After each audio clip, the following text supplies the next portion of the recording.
আলহামদুলিল্লাহ, সর্বপ্রথম মহান রব্বুল আলামিনের দরবারে লাখো কোটি শুকরিয়া জ্ঞাপন করি, যেই মহান রব্বুল আলামিন আমাদেরকে পবিত্র রবিউল আউয়াল মাসের প্রথম সপ্তাহে সৈয়দুল আইয়াম সাপ্তাহিক শ্রেষ্ঠ দিন পবিত্র জুমাবার আল্লাহ তাআলার ফরজ বিধান জুমার 2 রাকাত ফরজ নামাজ আদায়ের লক্ষ্যে আল্লাহ তাআলার পবিত্র ঘর মসজিদে আসার এবং জুমার নামাজের পূর্ব মুহূর্তে দ্বীনি কিছু কথা বলা এবং শোনার জন্য তৌফিক দান করেছেন। এই জন্য মহান রব্বুল আলামিনের শুকরিয়া জ্ঞাপন করি। সবাই বলি আলহামদুলিল্লাহ।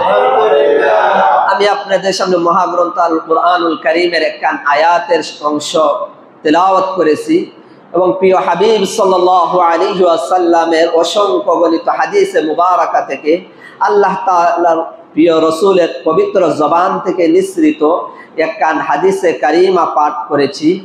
আল্লাহ তাআলা যদি আমাকে তৌফিক দান করেন তাহলে আমার নির্ধারিত বিষয়ের উপর কোরআনের আয়াতকে সামনে রেখে আল্লাহ নবীর পবিত্র জবান থেকে নিঃসৃত হাদিসকে পুঁজি বানিয়ে আমি আমার নির্দিষ্ট বিষয়ে কিছু আলোচনা করার চেষ্টা করব। মা তৌফিক ইল্লা বিল্লাহ। সম্মানিত মুসল্লিয়ানে কেরাম, আমরা 3 সপ্তাহ যাবত আল্লাহ তাআলার উপর ঈমান আনা সম্পর্কে আলোচনা চলছিল। গত 3 সপ্তাহে আল্লাহ তাআলার জাতের উপর ঈমান আনা, আল্লাহ তাআলা এক এই কথা বিশ্বাস করা, আল্লাহ তাআলার গুণাবলীর উপর ঈমান আনা, এই সম্পর্কে আমরা 3 সপ্তাহ যাবত আলোচনা করেছি।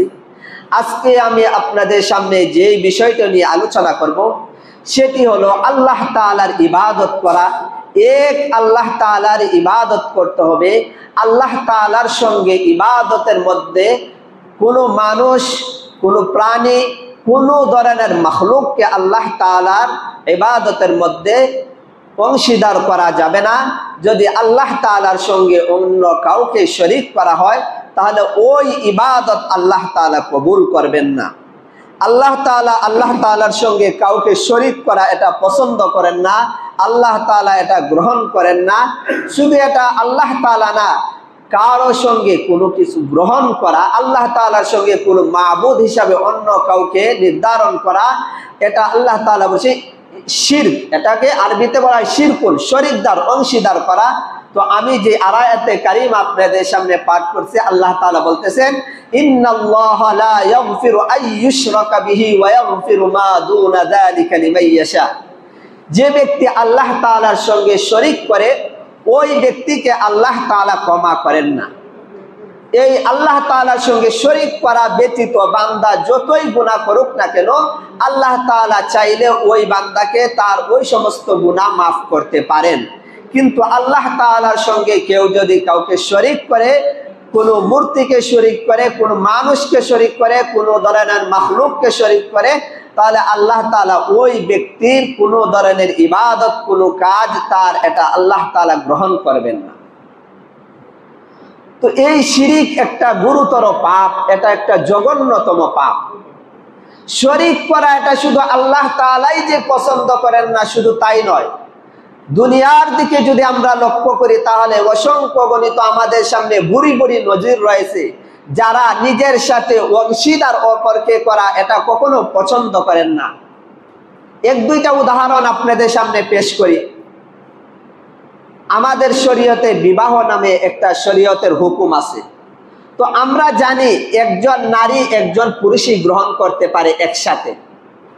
তো ওই নারী যদি তার স্বামীর সাথে আরেকজন স্বামী গ্রহণ করে তাহলে দুনিয়ার কোনো সৎ লোক কখনো পছন্দ করবে না যে আমার অধীনে আমার স্ত্রী তারা থাকা অবস্থায় আমার স্ত্রী অন্য আরেকজন স্বামী গ্রহণ করবে।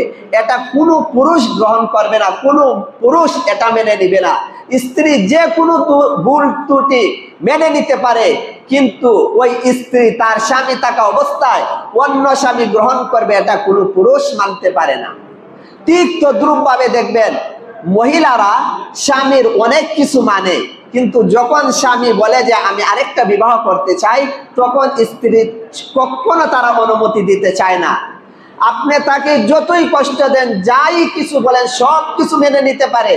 যদি আপনি তাকে বলেন যে আমি দিনে তোমাকে একবার খাবার দিব, বৎসরে একবার তোমাকে একটা জামা দিব, বৎসরে একবার তোমাকে একটা কাপড় দিব, বৎসরে একবার তুমি তোমার বাপের বাড়ি যাইতে পারবে, সব কিছু মেনে নিতে রাজি হবে। কিন্তু যদি বলো যে আমি তোমাকে দুনিয়ার যা কিছু চাও সব কিছু দিব, কিন্তু আমি আরেকটা বিবাহ করব, কোন নারী এটা সহজে কি হয় না, মানতে চায় না। কারণ প্রত্যেকেই সে নিজের সাথে অন্যকে অংশীদার করা এটা কি করে না, পছন্দ করে না। ঠিক তদ্রূপভাবে আসেন নেতৃত্বের ক্ষেত্রে। একটা দেশের প্রধানমন্ত্রী একজন হয়, তো ওই প্রধানমন্ত্রীকে যদি বলা হয়, জনগণের বলে যে আপনি প্রধানমন্ত্রী, আপনার যে দায়িত্ব আছে, আপনার যে বাধা আছে সব কিছু ঠিক থাকবে, কিন্তু আমরা আরেকজন প্রধানমন্ত্রী আপনার স্থানে নির্ধারণ করতে চাই, তো এই প্রধানমন্ত্রী কখনো সে তার সমমান একজন প্রধানমন্ত্রী সে মেনে নিবে না।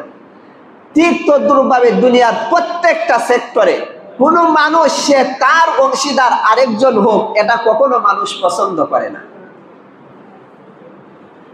তো আল্লাহ তাআলা যিনি সব কিছু সৃষ্টি করছেন, আমাদেরকে অনিস্তিত্ব থেকে অস্তিত্ব দান করেছেন, এই আল্লাহ রাব্বুল আলামিন কিভাবে এই শরীক করাটা তিনি পছন্দ করতে পারেন? তো আমরা দুনিয়াটা সহজেই বুঝতে পারি যে আসলে আমার শরীক যদি অন্যকে করা হয় তাহলে ওই মানুষ আমার প্রতি যে একটা ভক্তি থাকে, আমার প্রতি তার যে একটা টান থাকে, ওই জিনিসটা তার কমে যায়। এই কারণে কোনো মানুষ তার সঙ্গে অন্য আরেকজনকে শরীক করুক এটা কোনো মানুষ পছন্দ করে না। বন্ধুর ক্ষেত্রেও কোনো বন্ধু চায় যে আমার বন্ধু যেন একমাত্র আমাকেই বেশি মহব্বত করে। ঠিক তদ্রূপভাবে সন্তানাদি তারা চায় যে পিতামাতা যেন আমাকে সবচেয়ে বেশি মহব্বত করে, আমার মহব্বতে যেন আমার মাতা পিতা অন্যকে শরীক না করে। ঠিক তদ্রূপভাবে আল্লাহ রাব্বুল আলামিন চান আমার বান্দা যেন একমাত্র আমার ইবাদত করে, ওই ইবাদতের মধ্যে অন্য কাউকে যেন সে অংশীদার না করে। এই আল্লাহ তাআলার বান্দার উপর পাওনা, আল্লাহ তাআলার বান্দার উপর চাওয়া। কিন্তু মানুষ কোনো না কোনো ভাবে আল্লাহ তাআলার সঙ্গে, হয়তো আল্লাহ তাআলার সত্তার সঙ্গে, না হয় আল্লাহ তাআলার গুণাবলীর সাথে, আল্লাহ তাআলার ইবাদতের ক্ষেত্রে কোনো না কোনো ক্ষেত্রে মানুষ আল্লাহর সঙ্গে অন্যকে শরীক করে ফেলে। আসলে কখন থেকে আল্লাহ তাআলার সঙ্গে এই শরীক করা, আল্লাহ তাআলার সঙ্গে শিরিক কখন থেকে শুরু হয়েছে? আমাদের আদি পিতা হযরত আদম আলাইহিস সালামকে আল্লাহ তাআলা যখন সৃষ্টি করলেন তখন কিন্তু এক আল্লাহ তাআলারই ইবাদত করা হইতো, আল্লাহ তাআলার সঙ্গে অন্য কাউকে শরীক করা হইতো না। ইতিহাস খুঁজলে পাওয়া যায় যে হযরত আদম আলাইহিস সালামের সময় আল্লাহ তাআলা ব্যতীত অন্য কারো ইবাদত করা হইতো না, অন্য কাউকে মাবুদ বলে স্বীকৃতি দেওয়া হইতো না। আদম আলাইহিস সালামের পরে পরবর্তী নবী হলেন হযরত শীশ আলাইহিস সালাম। শীশ আলাইহিস সালামের সময় সবাই একমাত্র আল্লাহ তাআলার ইবাদত করত। শীশ আলাইহিস সালামের পরে হযরত ইদ্রিস আলাইহিস সালাম নবী হলেন। ইদ্রিস আলাইহিস সালামের পর থেকেই দুনিয়াতে ইবলিস মানুষের মাঝে ওই শিরক, ওই জিনিসটা মানুষের অন্তরের মধ্যে আস্তে আস্তে ঢুকিয়ে দিল। যখন মানুষের মাঝে ওই শিরকটা আসে, আল্লাহ তাআলার সঙ্গে অন্যকে শরীক করা, তখন প্রথম অবস্থায় কিন্তু ইবলিস মানুষকে সরাসরি আল্লাহ তাআলার ইবাদত ব্যতীত অন্য কারো ইবাদত করা, আল্লাহ তাআলার সঙ্গে অন্য কাউকে শরীক করা, এটা ইবলিস মানুষকে বলে নাই।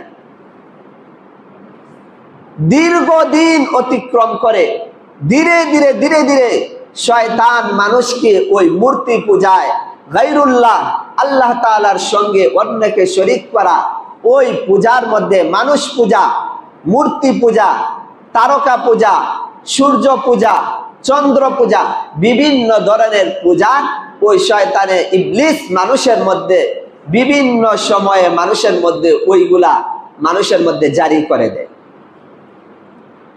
তো সর্বপ্রথম মানুষ কিভাবে এই শিরকের মধ্যে লিপ্ত হয়?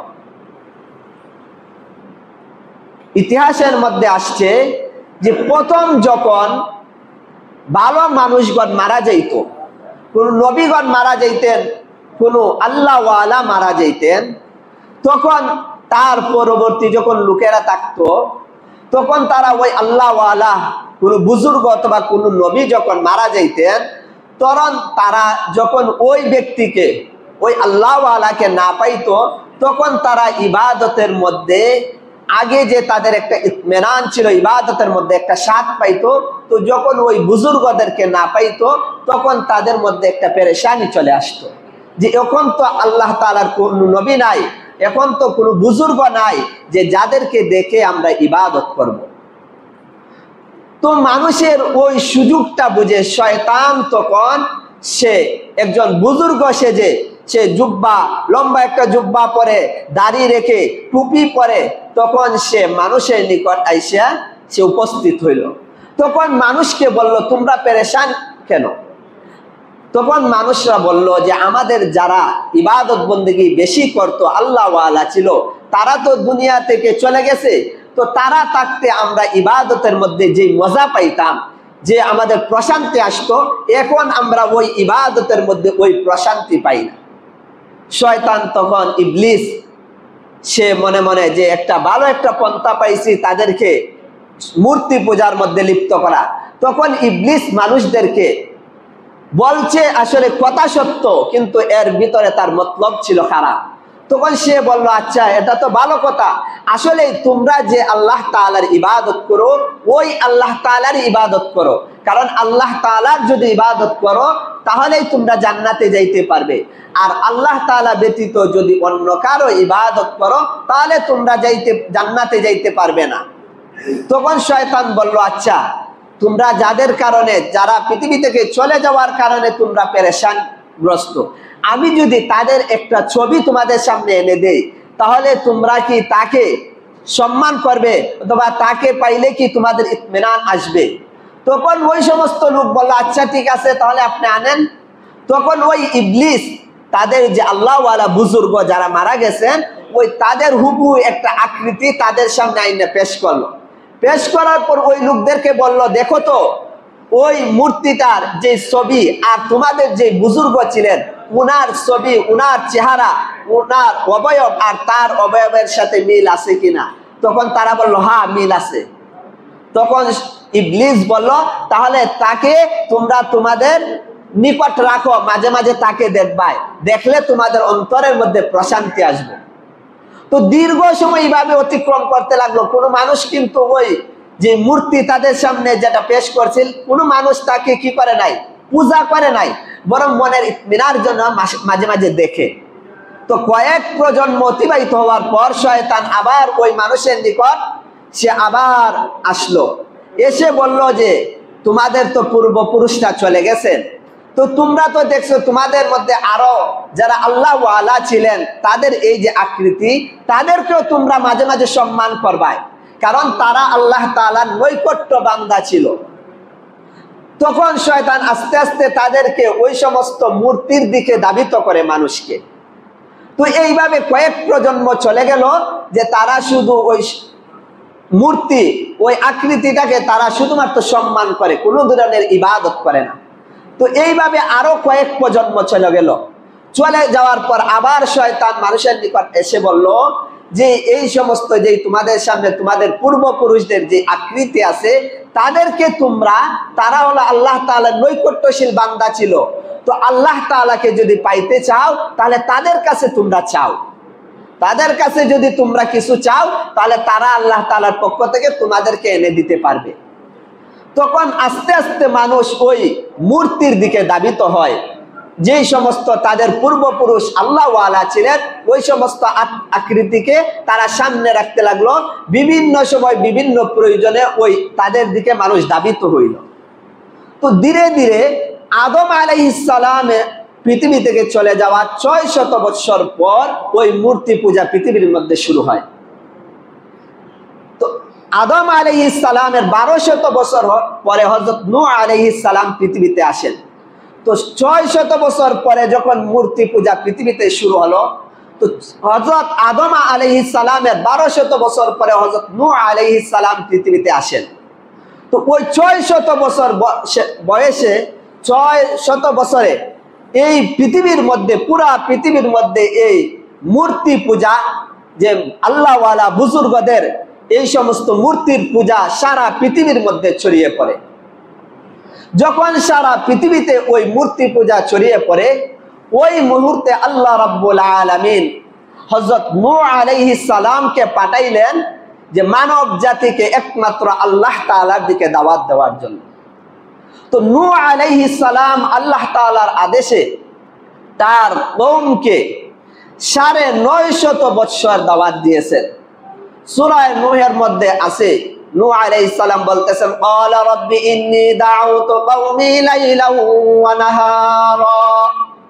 নূহ আলাইহিস সালাম বলতেছেন, ও প্রভু, আমি আমার স্বজাতিকে, আমার কওমকে দিনে রাতে তাদেরকে আহ্বান করতেছি, কিন্তু আমার আহ্বানে এর ফলাফল কি আসতেছে? উনি নিজেই বলতেছেন, ফালাম ইয়াজিদহুম দুআই ইল্লা ফিরারা, যে আমি যে তাদেরকে আপনার দিকে দাওয়াত দিতেছি, আমার দাওয়াতটা তো আপনার দিকে তারা আসতেছে না, বরং আমার থেকে পলায়ন, তাদের ওই পলায়নটাকে আরো বৃদ্ধি করতেছে। অর্থাৎ আমি যত আপনার দিকে তাদেরকে আহ্বান করতেছি, তারা তত আপনার থেকে দূরে সরে যাইতেছে। এরপরের আয়াতে আবার বলতেছেন, ওয়া ইন্নী কুল্লামা দাউতুহুম লিতাগফিরা লাহুম জাআলু আসাবিআহুম ফি আযানিহিম ওয়াস্তাগশাউ থিয়াবাহুম ওয়া আসররু ওয়াস্তাকবারু ইস্তিকবারা। নূহ আলাইহিস সালাম আল্লাহ তাআলাকে বলতেছেন, ওয়া ইন্নী কুল্লামা দাউতুহুম লিতাগফিরা লাহুম, যে আমি যখনই আমার সম্প্রদায়ের লোকদেরকে আমি আহ্বান করতেছি ঈমানের জন্য, যাতে করে আপনি তাদেরকে ক্ষমা করেন, তখন তারা, আমি যখন তাদেরকে দাওয়াত দেই, তখন তারা তাদের হাতের আঙ্গুল তাদের কর্ণের মধ্যে দিয়ে দেয়, যাতে করে আমার দাওয়াত তাদের কানের ভিতরে না পৌঁছতে পারে। শুধু তাই না, তারা কাপড় দিয়ে তাদের মুখ দেখে নেয়, যাতে করে আমার দিকে তারা না তাকাইতে পারে, তাদের শরীরের মধ্যে যাতে করে আমার ওই দ্বীনের দাওয়াতটা না পৌঁছতে পারে। বরং তারা কি, তারা যে মূর্তি পূজার মধ্যে লিপ্ত ছিল, এটার মধ্যেই তারা অনড় থাকলো, বরং আরো তারা উদ্ধত হয়ে গেল, আরো অহংকার করতে লাগলো। তো নূহ আলাইহিস সালাম যখন 950 বছর দাওয়াত দেওয়ার পর নূহ আলাইহিস সালামের সম্প্রদায়ের 40 জন লোক এই দ্বীনের উপর, আল্লাহ তাআলার উপর ঈমান আনলো। তো নূহ আলাইহিস সালামের দাওয়াতে যখন 40 জন উম্মত ঈমান আনার পর আর কোনো মুমিন হইতেছে না, কোনো উম্মত নূহ আলাইহিস সালামের দাওয়াত কবুল করতেছে না। কিন্তু আল্লাহ তাআলা তো আলিমুল গায়ব, আল্লাহ তাআলা তো জানেন যে এই 40 জনের পরে নূহ আলাইহিস সালামের দাওয়াত কোনো তার উম্মত গ্রহণ করবে না।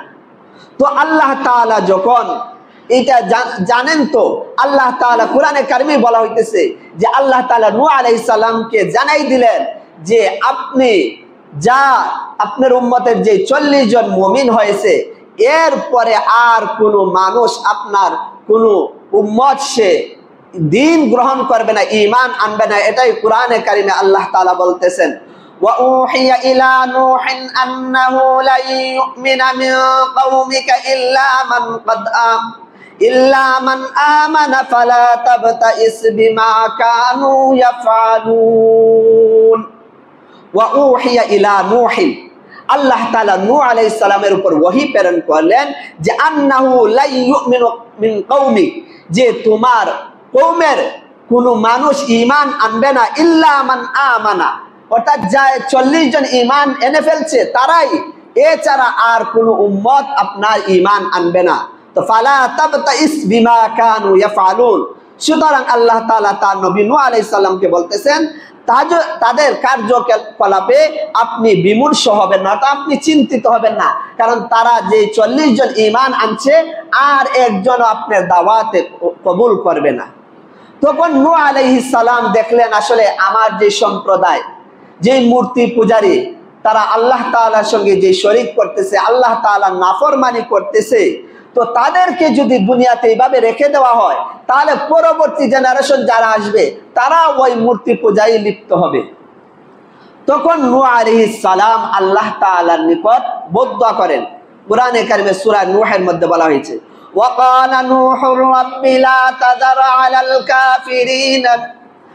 الكافرين ديارا وقال نوح رب নূহ আলাইহিস সালাম তার প্রভুকে বলতেছেন লা তাযার আলাল আরদি মিনাল কাফিরিনা দাইয়ারা, যে আপনি ওই কাফেরদেরকে দুনিয়ার মধ্যে আর সুযোগ দিবেন না। কেন? নূহ আলাইহিস সালাম বলতেছেন ইন্নাকা ইন তাযারুহুম ইউদিল্লু ইবাদাকা ওয়া লা ইয়ালিদু ইল্লা ফাজিরান কাফফারা, যে আপনি যদি তাদেরকে আরো এই দুনিয়াতে বেঁচে থাকার সুযোগ দেন, তারা যদি থাকে তাহলে কি করবে? ইউদিল্লু ইবাদাক, আপনার যে বান্দা তাদেরকে আরো পথভ্রষ্ট করবে, ওয়ালা ইয়ালিদু ইল্লা ফাজিরান কাফফারা, যে তাদের যে প্রজন্ম হবে তাদের সন্তানও ওই তাদের মতো কুফরি করবে। তাহলে আপনি আমার যে 40 জন উম্মত মুমিন আছে তারা ব্যতীত যারা আছে তাদেরকে আপনি ধ্বংস করে দেন। তখন নূহ আলাইহিস সালামকে আল্লাহ তাআলা একটি জাহাজ বানানোর আদেশ দেন। তো নূহ আলাইহিস সালাম আল্লাহ তাআলার আদেশে একটি জাহাজ বানান। তো বানানোর পর আল্লাহ তাআলা নির্ধারিত যে শাস্তি ছিল, নূহ আলাইহিস সালামের সম্প্রদায়কে আল্লাহ তাআলা আমরা জানি পানির মাধ্যমে আল্লাহ তাআলা ধ্বংস করছেন। তো নূহ আলাইহিস সালাম যখন ওই নৌকা তৈরি করলেন, আল্লাহ তাআলা নূহ আলাইহিস সালামকে তখন আদেশ করলেন যে আপনার যে 40 জন মুমিন যারা আপনার উম্মত তাদেরকে আপনি জাহাজে তুলেন এবং প্রত্যেক প্রাণীর একটা জোড়া করে ওই জাহাজে তুলেন। তো নূহ আলাইহিস সালাম কি করলেন? আল্লাহ তাআলার আদেশে প্রত্যেকটা প্রাণীর একটা জোড়া করে ওর মধ্যে অর্থাৎ জাহাজের মধ্যে তুললেন। এরপরে আল্লাহ তাআলা কি করলেন? পানি দিলেন। তো নূহ আলাইহিস সালামের ছেলে কেনআন সেও ছিল কাফের। তো বাপ পিতা হিসেবে সন্তানের প্রতি তো দরদ থাকতেই পারে। তো নূহ আলাইহিস সালাম যখন দেখলেন ওনার সন্তানও পানির মধ্যে, তখন নূহ আলাইহিস সালাম তার সন্তানকে বললেন যে নৌকার মধ্যে উঠো এবং কাফেরদের অন্তর্ভুক্ত থেকে তুমি বের হয়ে যাও, অর্থাৎ মুমিন হয়ে যাও। কিন্তু নূহ আলাইহিস সালামের ছেলে বলল না, জানা ক্বালা সাআওই ইলা জাবালিন ইয়াসিমুনি মিনাল মা। তো নূহ আলাইহিস সালামের সন্তান কেনান বল সাআওই ইলা জাবালিন, যে আমি পাহাড়ের মধ্যে আশ্রয় নিমু, ওয়া ইয়াসিমুনি মিনাল মা, এবং ওই পাহাড় আমাকে পানি থেকে রক্ষা করবে। কিন্তু আসলে নূহ আলাইহিস সালামের যে প্লাবন হয়েছিল, পাহাড়গুলো সব কিছু ডুবে গিয়েছিল, অনেক বিরাট পানি হয়েছিল, যার কারণে যে নূহ আলাইহিস সালামের সন্তান, তো নূহ আলাইহিস সালাম যখন কতুব করতেছেন তখন আল্লাহ তাআলাকে বলছেন ইন্নাহু মিন আহলি, যে এটা তো আমার সন্তান। তখন আল্লাহ তাআলা বলে ইন্নাহু গায়রু আমালুন সালিহ, যে আসলে সে নেককার না, সে আপনার অন্তর্ভুক্ত না, যদিও আপনার ঔরসজাত সন্তান, কিন্তু সে মুমিন না হওয়ার কারণে আপনার অন্তর্ভুক্ত না। তখন নূহ আলাইহিস সালাম সন্তান এবং নূহ আলাইহিস সালামের যে কিস্তি ছিল এর মধ্যখানে আল্লাহ তাআলা একটা বড় একটা আড়াল করে দিলেন, দেও দিয়ে দিলেন, এর মাধ্যমে সে কে আল্লাহ তাআলা নিমজ্জিত করে। তো নূহ আলাইহিস সালামও এই নূহ আলাইহিস সালামের এই মূর্তি পূজারীদেরকে দাওয়াত দিলেন, কিন্তু তারা নূহ আলাইহিস সালামের দাওয়াত কবুল করে নাই। তো কবুল না হওয়ার কারণে আল্লাহ তাআলা তাদেরকে ধ্বংস করে দেন। তো নূহ আলাইহিস সালামের পরে তো যারা ছিল মূর্তি পূজারী ছিল না, সবাই ছিল আল্লাহওয়ালা। আবার ওই দীর্ঘদিন যাওয়ার পর ইবলিস আবার মানুষদেরকে ওই মূর্তি পূজায় লিপ্ত করে।